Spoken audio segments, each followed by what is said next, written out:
back to the session. A very, very good evening first. Good morning first of all.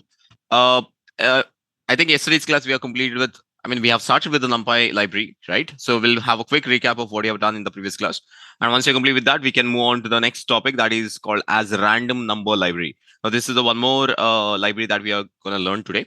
So first of all, let us understand what is NumPy. See, NumPy is nothing but numerical Python, and basically NumPy is termed as a library in Python. Now, basically, what do you mean by library? See, if I generally tell you about a library, you always think about a library is a place where you get a lot of books, right? One particular topic, if I want to search for, I can go to the library, I can go to that particular section, and from that section, I am able to get one particular book who has written, I mean, one particular person has written that book, and more information I'm able to get it from that book, whatever I'm searching for. So basically, library is a place where someone has written their thoughts, or basically someone has written their years of research in the one particular book, and you are able to learn it. Yes or no? So basically, NumPy, or basically library in Python, is exactly the same thing, where someone has written everything for you. For example, if you have to do if you had to find maximum or minimum value from the entire list or entire array, you are able to do that with the help of NumPy. Okay, because someone has written the code for you, you're just using that book.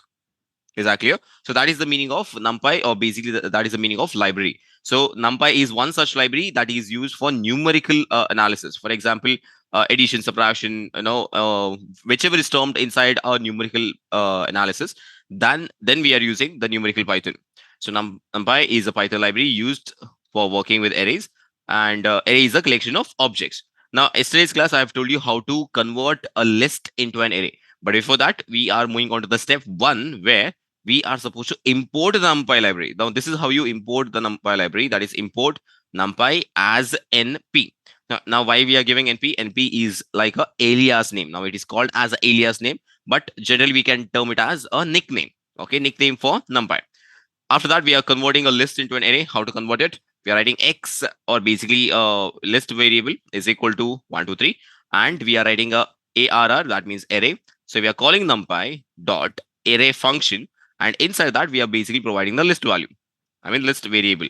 So what happens now? The value of x is equal to 1, 2, 3 will be converted into an array. And if you see the difference, if I print x, that is the direct list, this is the output. And if I print the array, now this is the output. Now what difference you can see? There is a difference of commas, right? So in the list, values are separated by commas, but in the array, the values are not separated by commas, it is separated by a space. Now this is how you find whether the given term is a list or an array. Okay. After this, we have moved on to example number one, where I had to add +1 to each list elements. So what I'm supposed to do, if I had to do this with a simple list, I'm not able to do it, because list is one data type, and +1, if I directly write, it is one more data type, that is integer data type. So integer data type and the list data type cannot be concatenated, or cannot be added. So that is the reason we were able to get the error. Now here, what we have done is we have written the list, we have converted into an array, and then we have added +1. Now it is working because both are the same data types. Same thing happened here. Mathematical operation using NumPy. So what you are supposed to do is find the remainder of each value when it is divided by 2. Okay. So see it properly. You can see np.array of x. We have mentioned array mod 2 to find the remainder. Also, we have found out the square of each array elements by using the exponent operator. Right. In example number 3, we had okay, so to convert a list into an array without declaring the list, this is how you do it. First of all, we have mentioned the list here, right? We have mentioned the entire list here. We have stored it in the variable called as x, and that x we used to use here. But if you want to do it directly, then you can do it. That is array of 1, np.array, and you can directly make use of this particular list. That is 1, 2, 3, 4, 5 inside the array itself. We don't have to declare it. Okay, don't have to declare it separately. Directly we can use it. Same thing we have done for array 2, and we have printed array 1 and array 2. Now imagine we had a question saying that find the maximum value out of array 1. Now what you're supposed to do is you are supposed to do, I mean, we are supposed to call the array, and we can make use of the max function. Now this is one of the method. There's one more method, that is calling the NumPy, and from the NumPy we are using the max function, and inside the max function you are using the array 1. Same thing, if I had to find the minimum, array2 dot min, np dot min of array2.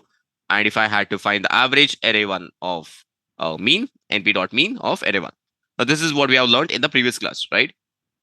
Yes, also, I have asked you to create the dimensions, right? How to find the dimensions, I have asked you to do it. So if I told you whenever it is opened by one square bracket and closed with one square bracket, then it is termed as one dimensional.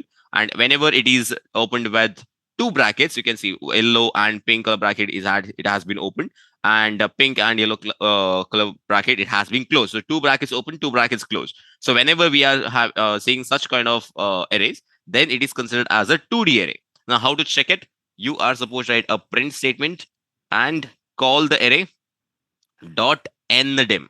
Okay. So if you run it, I'm sorry, I told you right in the yesterday's class, for each particular session, you have to run this import numpy as np. So let me click on runtime and run cell and below. Now it will run. Yeah. Can you see we are able to get the value as 2? Now, why we are getting the value as 2? Because it is terming it as a 2-dimensional. Okay, so don't worry about this. I told you that today we'll be having a separate session for this.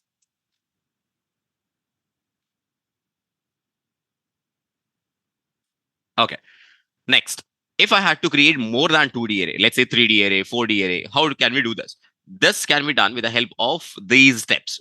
First of all, you're creating the outermost array. Now, what is the dimension of this? Obviously, it is one dimensional. Now, if I had to create a 2-dimensional, what I'm supposed to, we are supposed to create the inner arrays. So out of this yellow color bracket, what you're supposed to do is open one more bracket, you can keep on doing this. Okay, you can keep on doing this until unless you can see the pink color brackets. That means it is a 2D array.